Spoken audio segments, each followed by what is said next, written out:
die door Limburg rijdt, ziet meer paarden dan koeien in de wei staan. Limburg is een van Nederlands belangrijkste paardensportregio's. Bijna 25 jaar was Jumping Indoor Maastricht daar een mooi uithangbord van. En toch hield het even op. In 2011 was er geen gym. Dat er uiteindelijk dit jaar gekozen is om het niet te laten doorgaan, vind ik een verstandig besluit. Aangezien de laatste edities aan kwaliteit inboeten.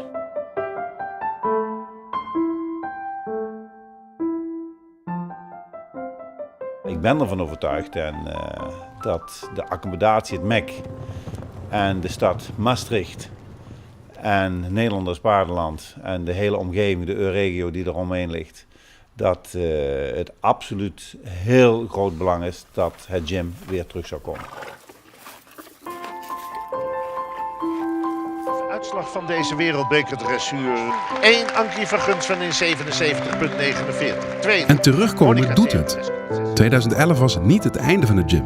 Nee, het is de start voor een nieuw en een beter gym. Het gym van de toekomst. De goede dingen uit het verleden komen terug. En die worden nog eens een keertje aangescherpt. En een aantal nieuwe dingen zullen worden toegevoegd. Dit was er dan. Monica Theodorescu uit Duitsland met Renaissance Fleur Gym TSF. moet weer het uithangbord zijn van Limburg. Met haar bloeiende paardensportsector.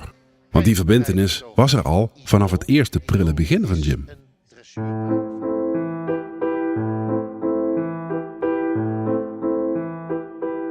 Wie het boek van de eerste editie van het Gym in 1988 openslaat, ziet daarin al een hoofdstuk staan over Limburg als paardensportprovincie.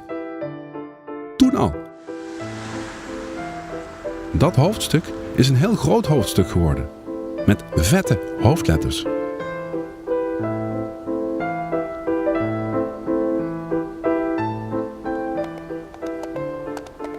De paardensportsector is gegroeid, is van economisch belang voor Limburg. En een factor van betekenis in de internationale hippische wereld.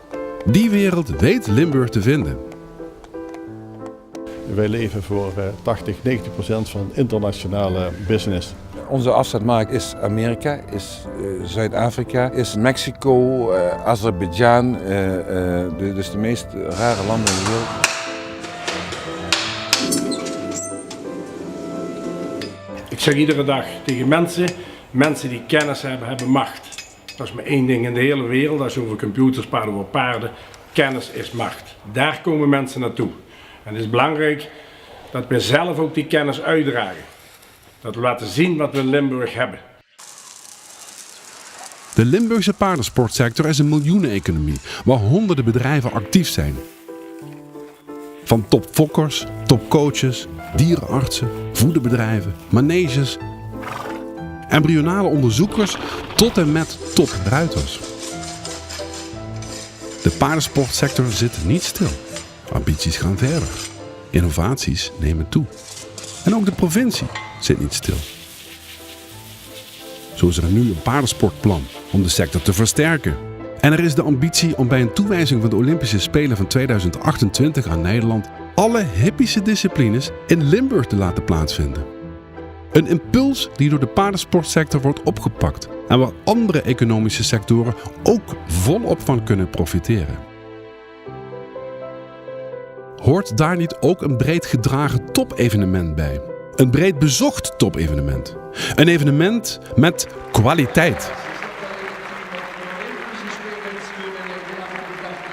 We hebben de etalages nodig om onze producten, onze mensen, onze kennis en onze dieren, om die daar neer te zetten. En daar heb je onder andere een gym absoluut voor nodig. En ik denk dat als wij zelf in Maastricht het concours weer terughalen zoals het was. Waar ik 24 jaar al als hoefsmid heb gefungeerd, zou het fantastisch zijn.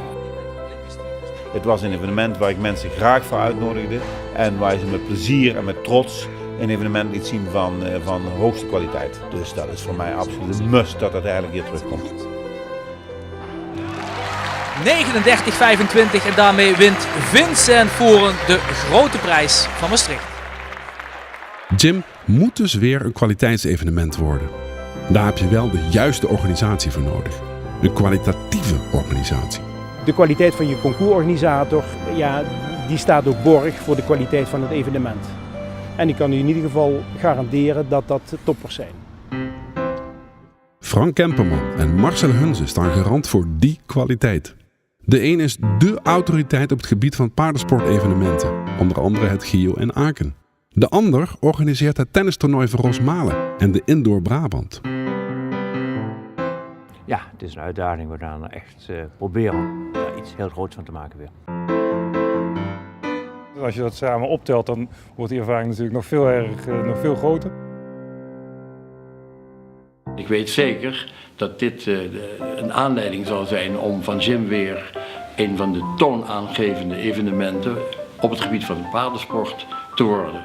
Goeie start in ieder geval. Thijs springt met het paard Tyson. Gewoon in 2007 met Nairobi. Hier komt die dubbelsprong, waar de broers van Assen dus problemen hadden.